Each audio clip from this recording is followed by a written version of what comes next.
حسین حسین حسین حسین حسین حسین یا حسین حسین الغریب الغریب الحسین حسین۔ الحمدللہ رب العالمین۔ اور عزیزان محترم، اس معاملے میں ایک بات اور عرض کروں گا، وہ یہ کہ دیکھو بھائی، بلا تکلف، بالکل تکلف سے برکنار، سیاست سے برکنار، میں خود سیاست کا اسٹوڈنٹ ہوں، لیکن میں کہوں گا سیاست سے برکنار صرف ایک بات پوچھوں گا، امام تشریف لانے والے ہیں یا نہیں؟ انشاءاللہ قطعاً ہم ان کے دور کو نزدیک ہوتا دیکھتے ہیں۔ اگر امام تشریف لانے والے ہیں، کیا روایات میں نہیں پڑھا کہ امام کہاں پہ جائیں گے؟ کوفہ کے بعد کہاں جائیں گے؟ امام جائیں گے بیت المقدس، وہاں جائیں گے دشمنان دین کو شکست دینے کے لیے، وہاں جائیں گے دجال کے لشکر کو شکست دینے کے لیے۔ تو میں تم سے ایک بات کہوں گا، تم نے بیت المقدس جانا ہے یا نہیں جانا ہے؟ تو اس کا ساتھ کیوں نہیں دیتے جو فرزند فاطمہ کا نام لے رہا ہے؟ اس کے سامنے کیوں کھڑے نہیں ہوتے جو اللہ کے دین اور اللہ کے اس نمائندے کی دشمنی کا اعلان کر رہا ہے؟ یہ آل سعود کیا ہے؟ اپنے منہ سے کہہ رہا ہے کہ ہم تیاری کر، یہ ایرانی تیاری کر رہے ہیں، امام زمانہ کا نام لیتا ہے، کہتا ہے ان کے لیے تیاری کر رہے ہیں اور ہم ان ایرانیوں سے لڑ رہے ہیں۔ تو خود اعلان کر رہا ہے کہ تو اس آنے والے امام سے لڑ رہا ہے، اور بقول سید مقاومت کے نہ تم میں طاقت ہے، نہ تمہارے باپ میں طاقت تھی، اور نہ تمہارے نظام کے اندر طاقت ہے، بلکہ تمہارا جو سرپرست امریکی استخباری نظام ہے اس کے اندر بھی طاقت نہیں ہے، کسی میں طاقت نہیں ہے کہ تم کسی کا بال بیکار کر سکو۔ اگر ان میں طاقت ہوتی نا تو یہ جو جمہوری اسلامی کا نظام تھا یہ ختم ہو چکا ہوتا۔ یہ تکلفاً باقی نہیں ہے۔ مثلا کوئی یہ کہے امریکہ چاہتا تو ایک رات میں ایک بم مار کے اس کو ختم کر لیتا، کرو لو نا، اگر طاقت ہے تو کرو نا، طاقت نہیں ہے تو مسئلہ ہے نا، تو برداشت کرنا پڑ رہا ہے، جبکہ خود امریکی نظام اسی نظام کے ہاتھوں، اسلامی نظام کے ہاتھوں شکست کھا کھا کے مر گیا، لیکن اس میں اتنی طاقت نہیں ہے، جرأت نہیں ہے کہ یہ اس نظام کا مقابلہ کر سکے۔ اسی طرح وہ آل سعود ہے، اور اس آل سعود کا تو الحمدللہ رب العالمین عین موقع کے اوپر، اور خود امریکی نظام عین موقع پر ایسے احمق رہنما ملے ہیں، ان کو ایسے احمق لیڈرز ملے ہیں کہ جو موت ان کو تھوڑا بعد میں آتی، انہوں نے اپنے پاؤں پہ کلہاڑیاں مار مار کے اس موت کو اور جلدی بلا لیا۔ تو یہ تو خدا کا میرے خیال میں ایک اور لطف و کرم ہے کہ یہ ایسے لوگ آئیں یہاں پر حکومت کرنے کے لیے۔ البتہ واقعاً دل کڑتا ہے ان یمن کے مظلوم عوام کے اوپر، ان کے بچوں کے اوپر، جو اس بدبخت کی وجہ سے اتنے انسانیت سوز مسالم سے گزرنے پہ مجبور ہیں۔ کتنی بمباریاں کی ہیں، کتنے بچے بھوکے مر گئے، کتنے یمن کے لوگ بیماریوں اور افلاس کے اندر مر گئے۔ پہلے غریب ملک تھا، عرب کا غریب ترین ملک تھا، اور لیکن الحمدللہ رب العالمین، بار بار کہتا ہوں، ہم لوگ بڑے اچھے دور میں ہیں، بہت اچھے دور میں۔ کوئی کہے کہ بھئی یمن میں اتنے مر گئے، یہ اچھا دور ہے، شہید قاسم جیسے لوگ شہید ہو گئے، یہ اچھا دور ہے۔ ہاں یہ اچھا دور ہے، کیوں؟ مظلوم اپنی طاقت تو دکھاتا ہے۔ یمن کو شکست دے سکے کیا؟ سر سے پاؤں تک مسلح ہو کر آئے تھے، صہیونی اور یورپین اور امریکن اسلحے سے لدے ہوئے آئے تھے، اور وہ تمام بے حیا انسانیت سوز لوگ ان ظالموں کو اسلحہ بیچتے رہے ان مظلوم یمنیوں کو کچلنے کے لیے۔ لیکن ان یمنیوں نے کیا کیا؟ انہوں نے بھی وہی کیا جو پوری دنیا سیکھ رہی ہے کہ بھائی آزادی چاہیے تو یا حسین کہنا پڑے گا، آزادی چاہیے تو سید الشہداء کو ماننا پڑے گا، مولا امیر المومنین کے پاس آزادی ہے، رسول گرامی کی دیوی اس نسل کے اندر آزادی ہے۔ الحمدللہ رب العالمین انہوں نے قبول کیا، اور الحمدللہ رب العالمین عزتوں کے دروازے کھل گئے ان کے لیے، فخر کے دروازے کھل گئے، خدا نے ان کے دشمنوں کو ذلیل کیا، اور آل سعود اس بدترین بحران کے اندر پھنسے ہوئے جس میں آل سعود کو بالکل نہیں معلوم کہ باہر کیسے نکلیں گے۔ نہ جنگ ختم ہوتی ہے اور نہ کسی طریقے سے آل سعود کی جان چھٹتی ہے۔ اب تو ان کو یہ سمجھ میں آ گیا ہے کہ یہ حوثی اور یہ الحمدللہ انصار اللہ، یہ جو طاقت ہے اس کو شکست دینا ناممکن ہے ان کے لیے۔ اب تو وے آؤٹ ڈھونڈ رہے ہیں، اور مشکل یہ ہے کہ جو تیل کے سامنے معاملہ ہوا وہ سب ہوا۔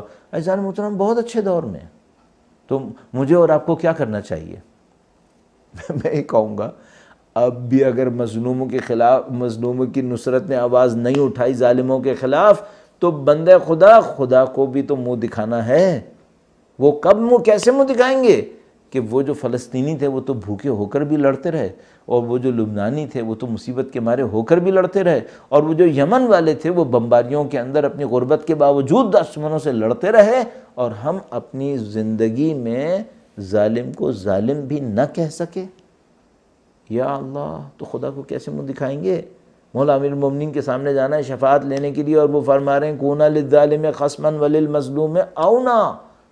تو عزیزان محترم، بار بار عرض کر رہا ہوں، معاملہ سیاست کا نہیں ہے، البتہ سیاست بھی ایک مقدس عمل ہے خدا کی خاطر اگر انجام پائے، لیکن اگر مجھ سے کوئی یہ کہے کہ بھائی تم سیاست کا پیغام دے رہے ہو، تو میں کہوں گا ہاں، ایک معنی میں سیاست کا پیغام دے رہا ہوں، خدا کا دین سیاست سے علیحدہ نہیں ہے۔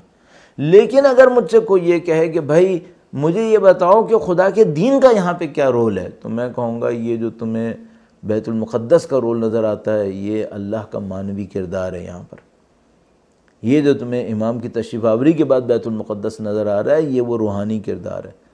اور اس کو کئی دفعہ مختلف لوگوں نے مختلف انداز میں عرض کیا، میں بھی صرف اشارتاً عرض کر دوں کہ اللہ کے دشمن اللہ کے نبی اور امیر المومنین کی آمد سے بہت پہلے سے اس بات سے جانتے تھے کہ یہاں سے اولاد فاطمہ نے آ کر ہمیں شکست دینی ہے۔ کیوں مولا امیر المومنین سے لڑ رہے تھے؟ کیوں بی بی کے گھر پہ حملہ کیا تھا؟ کیوں چاہتے تھے کہ کسی طریقے سے حسنین اور امیر المومنین کی نسل رکے؟ کربلا تک میں یہی چاہا، خدا متعال نے تحفظ دیا بار بار۔ کیوں؟ ان کو پتا تھا نسل علی سے، نسل حیدر سے وہ فرزند آئیں گے جو اس پورے نظام کو شکست دے دیں گے۔ آپ کو میں یاد دلاؤں کہ مرحب کی ماں کیا کہتی تھی؟ حیدر، اور کیا کہتے تھے کہ خیبر فتح ہوگا حیدر کے ذریعے سے، اور اولاد حیدر اولاد حیدر۔ یہ اولاد حیدر کا کام ہے، یہ صدیوں سے لکھا ہوا ہے، اور اس نے اب ہونا ہے انشاءاللہ تعالی۔ ہم اپنی آنکھوں سے نزدیک دیکھ رہے ہیں، تو ہم عزیزان محترم ہزاروں سال کے انتظار کو اب پورا ہوتا دیکھ رہے ہیں، الحمدللہ رب العالمین۔ امام کی تشریف آوری سے پہلے اس پورے خطے کے اندر ایسے لوگوں نے جمع ہونا تھا جو امامت کی نصرت کریں اس مقدس ہدف کو حاصل کرنے میں، کہ ان کے ذریعے سے بیت المقدس آزاد ہو، ان کے ذریعے سے دجالی لشکر کو شکست ہو، اور ان کے ذریعے سے پورے دنیا کے اوپر اللہ کے عدل کا پرچم لہرائے۔ یملأ الارض قسطا وعدلا کما ملئت ظلما وجورا۔ اور میں اور آپ اس ہسٹوریکل جنکشن کے اوپر کھڑے ہوئے ہیں، اپنی ذمہ داریوں کو سمجھنے کی کوشش کر رہے ہیں۔ ہماری ذمہ داری صرف اکیڈیمکس نہیں ہے، ہماری ذمہ داری صرف اخلاقی نصیحت نہیں ہے، ہماری ذمہ داری ان سب کے ساتھ اور ان سب کی بنیاد پر اس ظلم کے نظام کو للکارنا اور اس مظلوم کا ساتھ دینا ہے جو در حقیقت وارث اہل بیت اطہار بن کر یملأ الارض قسطا وعدلا کما ملئت ظلما وجورا کے لیے زمین فراہم کر رہے ہیں۔ ہمیں اس کا ساتھ دینا ہے، اس خاطر سید علی خامنائی رہبر معظم کا ساتھ دینا ہے، اس خاطر سید مقاومت حسن نصر اللہ کا ساتھ دینا ہے، اس خاطر یمن کے انصاریوں کا ساتھ دینا ہے، اس خاطر عراق کے اندر جو بھی اس ظلم کے خلاف کھڑا ہو اس کا ساتھ دینا ہے، اور پوری دنیا کے اندر شیخ زکزکی کی طرح، شیخ نمر کی طرح جہاں کہیں بھی کھڑے ہوں ان کا ساتھ دینا ہے، تاکہ کل انشاءاللہ وقت کے امام کے حضور کہہ سکیں کہ مولا آپ کی غیبت میں خاموش نہیں بیٹھے، آپ کی غیبت میں آپ کے راستے پہ چلنے والے مجاہدوں کا اگر فزیکلی ساتھ نہ دے سکے میدان جنگ میں اتر کے، کم سے کم فکر کے طور پر، ذہن کے طور پر، اور جہاں تک عمل کے اندر ممکن تھا ان کا ساتھ دیا۔ اس میں ہماری سرخروئی ہے۔ اور شیخ نمر کا پیغام بہت خوبصورت ہے، یا روئے زمین پہ رہیں گے احرار، یا زمین کے نیچے جائیں گے ابرار۔ یہ وہ عزت کا پیغام ہے جو سید الشہداء سے سیکھا ہے کہ لا اوتیکم بیدی ایتاء الذلیل ولا افر فرار العبید، تمہارے ہاتھوں میں ذلت کا ہاتھ نہیں دوں گا، اور میں اپنی زندگی میں آزاد رہوں گا۔ یہ سید الشہداء کی عزت کا پیغام ہے۔ اور سید الشہداء نے فرمایا کہ اگر ان الدعی ابن الدعی قد رکزنی بین اثنتین السلۃ والذلہ، اس پست انسان، پسر پست انسان نے مجھے دو چیزوں کے درمیان لا کر کھڑا کیا ہے، یا شمشیر نو شہادت کا راستہ لوں یا ذلت کا راستہ لوں، وہ ہیہات من الذلہ، ہم ذلت کا راستہ نہیں لیں گے، ذلت ہم سے کوسوں دور ہے، ہم شہادتیں لیں گے، ہم لاشوں کا پامال ہونا لیں گے، ہم نیزوں پہ گردنوں کا لگنا لیں گے، ہم درباروں اور بازاروں کے اندر جانا لے لیں گے، لیکن ذلت کا راستہ نہیں لیں گے۔ الحمدللہ اس سید الشہداء کی عزت کے پیغام کو یا حسین نے دنیا تک پہنچا دیا ہے۔ آج قومیں عزت سیکھ رہی ہیں الحمدللہ رب العالمین، اور دشمن اس سے شکست کھا رہا ہے۔ دشمن کسی ایٹامک وار سے شکست نہیں کھایا ہے، ایٹامک وار ہوئی بھی نہیں ہے اس دن۔ دشمن کس سے شکست کھایا ہے؟ دشمن اس مظلوم کے عزت مند ہونے سے شکست کھایا ہے، مظلوم کے اس فخر سے کہ میں جان دے دوں گا لیکن تمہارے سامنے سر نہیں جھکاؤں گا، اس سے دشمن شکست کھایا ہے۔ اور یہ وہ چیزیں جو ہمیں سیکھ رہی ہیں۔ الحمدللہ رب العالمین پاکستان کے اندر، دنیا بھر کے گوشے گوشے کے اندر عزت دار جوان، عزت دار مومنین، اور خاص کر ہماری عزت دار بہنیں کھڑی ہوئی ہیں جو اپنے آپ کو اور اپنی اولاد کو اس مقدس ہدف پر قربان کرنے کے لیے تیار ہیں۔ یہ ہماری عزت ہے، اس میں ہمیں فخر ہے، اور اس میں ہم چاہتے ہیں کہ ہماری جانیں جائیں، اس میں ہم چاہتے ہیں کہ ہماری زندگیاں قربان ہوں۔